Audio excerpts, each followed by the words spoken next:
Kawanua, tahapan Pilkada 2020 sudah memasuki tahapan kampanye. Nah Sobat Kawanua, tentunya torang sebagai warga Kawanua, warga Kota Manado tahu kalau torang sekarang ini ada 4 pasangan calon yang akan melaju untuk Pilkada yang akan memperebutkan kursi Wali Kota dan Wakil Wali Kota Manado pada 9 Desember nanti. Nah sebagai warga Kota Manado, torang tentunya mesti tahu betul, harus paham betul kira-kira apa yang menjadi visi misi para pasangan calon nanti. Nah kali ini saya bersama dengan salah satu pasangan calon atau salah satu calon Wali Kota Manado, yaitu Ibu Julieta Paulina Runtuene. Halo Ibu. Ya, halo, selamat Baku Dapa. Ya, tentu senang sekali. Salam sehat untuk orang semua. Ya, hari ini cerah ceria. Ya. Seperti cuaca yang luar biasa ya, ini cerah Ibu ya. Nah, Ibu Paula ya, saya panggil aja Ibu Paula ya. Ibu, mungkin orang-orang palingan bertanya-tanya ya, Ibu ini untuk pertama kalinya turun ke dunia politik ya Ibu. Sebelumnya ada di dunia pendidikan. Nah itu bagaimana sampai tertarik akhirnya untuk ke dunia politik? Ya, baik. Jadi terima kasih. Ya, tentu ketika banyak orang bertanya-tanya, ya mungkin juga Sobat Kawanua ya bertanya-tanya untuk pertama kali memang selama ini saya berkarir mengabdi dalam bidang pendidikan ya.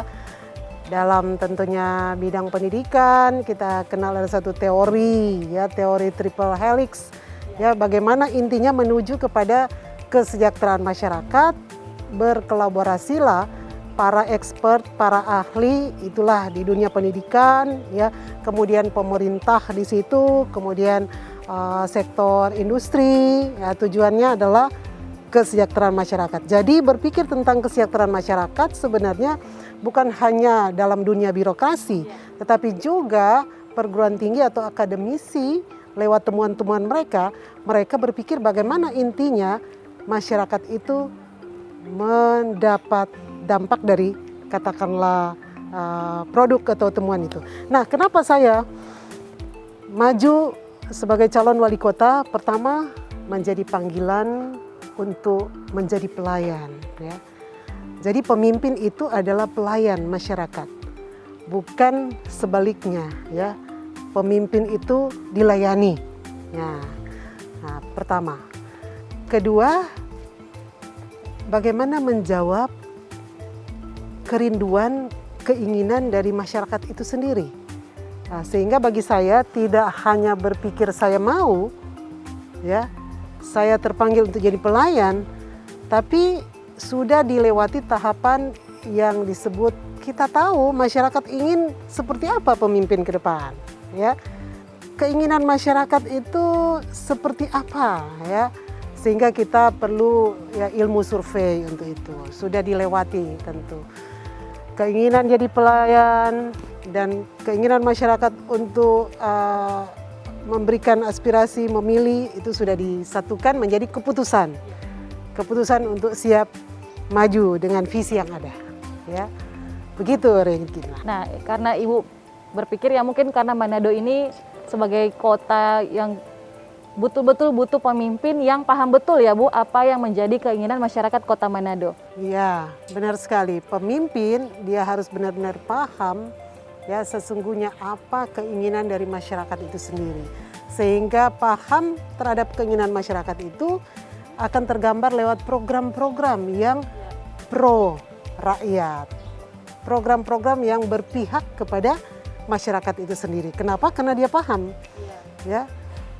Karena paham pada kebutuhan baik dari berbagai sektor yang ada, ya mulai dari kesehatan, pendidikan, tentunya ekonomi, kemudian infrastruktur, pemerintahan.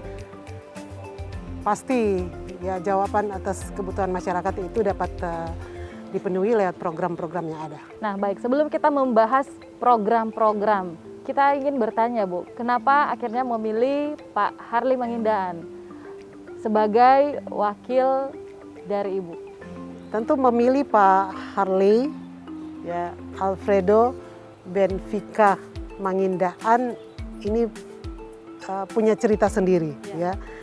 Pertama, ketika atas dukungan berbagai pihak berdasarkan alasan tadi, ya kita tentu melihat figur-figur mana yang oleh masyarakat ya disukai, dipandang menjadi figur yang tepat untuk mereka dapat menyalurkan aspirasinya, untuk mereka dapat mempercayakan tentu pemerintahan ke depan. Dan saya memilih Harley ya tidak hanya tentu bahwa beliau sudah punya pengalaman selama ini periode 2010-2015 sebagai wakil wali kota, tetapi tentu dengan SDM yang Pak Harley punya, saya mengatakan kita bisa pas ya, kompak, dan kita bisa bekerja bersama untuk visi yang benar-benar kita taruhkan bagi kota kita ke depan ya. Itu yang menjadi alasan kenapa saya memilih Harley. Tapi sebelumnya ada kedekatan emosional kah Pak, Ibu? Ya, kedekatan emosional dengan keluarga Mangindaan Tumbuhan juga cukup dekat ya. Ya, di mana Pak Mangindaan dan Ibu ya yang kami hormati, Pak Lape dan kami sayang Ibu Dede. Beliau juga sudah sangat dekat karena sejak bertahun-tahun yang lalu ya anak kami juga jadi saksi serani ya dari Pak Lape dan Ibu Dede. Itu kedekatan emosional. Tapi yang paling utama tentu saya memandang Harley itu bisa mewakili kaum muda yang cerdas ya, yang punya pendidikan mumpuni, tentu yang dapat menangkap semua aspirasi masyarakat, mendampingi saya melihat kota Manado ke depan makin baik. Selama beberapa waktu ini sering turun lapangan tentunya dengan Pak Harley. Bagaimana tanggapan Ibu tentang sosok Harley Mangindaan? Ya, kalaupun selama ini ya kita sudah bersama-sama menjadi katakanlah satu tim sosialisasi dalam program-program, wah Pak Harley dengan caranya ya, dengan tentu sikap yang ramah, humble, ya bisa akrab dengan semua masyarakat, lebih khusus kaum muda. Wah, segmennya anak-anak muda, beliau itu begitu dekat. Nah, katakanlah itu hal-hal positif yang saya yakini bersama Harley kita bisa menjadi satu tim yang kuat ya. Baik, nah Kota Manado masih dilanda pandemi COVID-19. Kira-kira dari paham sendiri bagaimana, apa program yang akan diberikan kepada masyarakat Kota Manado, apalagi yang berhubungan dengan kesehatan masyarakat? Baik, kita berada pada masa atau situasi yang sulit dunia ya. Indonesia, provinsi bahkan Kota Manado ketika kita sudah lebih dari 6 bulan. Jadi sejak bulan Maret, sekarang sudah bulan Oktober, kita dilanda pandemi. Ya, sudah 1.900 lebih yang terpapar COVID-19. Yang sembuh ada 1.300 ya. Yang meninggal hampir 100 orang.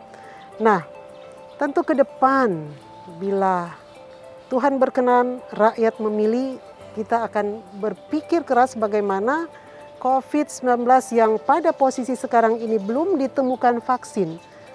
Ya, vaksin ini sedang tentu katakanlah diupayakan bahwa semua para expert seluruh dunia berpikir keras untuk menemukan vaksin.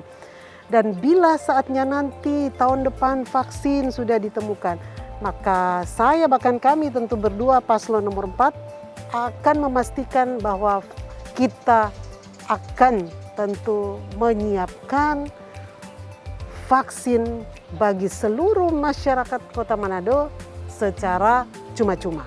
Kita memastikan bahwa vaksin itu bisa sampai kepada masyarakat, semua masyarakat Kota Manado.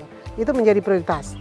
Kemudian yang berhubungan dengan kesehatan, kita punya program yang namanya pernah 2010-2015 pernah dilakukan, itu universal coverage, artinya mengcover semua persoalan atau permasalahan kesehatan dari warga masyarakat itu sendiri. Jadi istilahnya kesehatan digratiskan untuk semua masyarakat kota.